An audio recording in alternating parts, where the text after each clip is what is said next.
কলকাতা কলেজের মধ্যেই ছাত্রীকে গণধর্ষণ, গ্রেপ্তার ৩। ভারতীয় প্রতিনিধি সুজন চক্রবর্তী পাঠানো তথ্য ভিডিও চিত্র দেখুন বিস্তারিত। ভারতের মহানগরী কলকাতায় কলেজের মধ্যে ছাত্রীকে গণধর্ষণের চাঞ্চল্যকর অভিযোগ, ঘটনায় গ্রেফতার ৩ জন।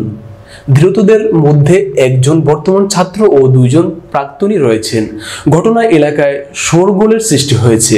পুলিশ ঘটনার তদন্ত শুরু করেছে। জানা যায়, দক্ষিণ কলকাতার একটি ল কলেজে বুধবার এই ঘটনা ঘটেছে বলে অভিযোগ। অভিযোগকারিনী ওই কলেজেরই ছাত্রী। ওই দিন সন্ধ্যায় তাকে ঢাকা হয়েছিল। অভিযোগ, তিনি সেখানে গেলে তার ওপর চড়াও হন ৩ জন। গণধর্ষণ করা হয় বলে অভিযোগ। কাউকে কিছু না বলতেও হুমকি দেওয়া হয় বলে অভিযোগ।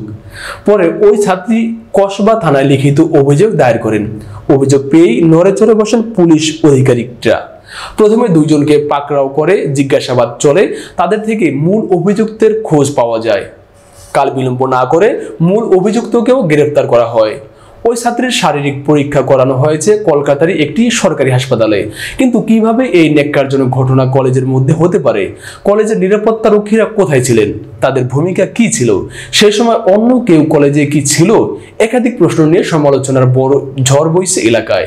গ্রেপ্তারকৃতদের প্রাথমিক জিজ্ঞাসাবাদ করা হয়েছে বলে পুলিশ সূত্রের খবর। শুক্রবার ধৃতদের আলিপুর আদালতে প্রেরণ করা হবে। পুলিশ সূত্রে জানা গেছে, ওই কলেজের অকুস্থ থেকে নমুনা সংগ্রহের জন্য ফরেনসিক দল যাবে বলেও পুলিশ সূত্রে প্রকাশ।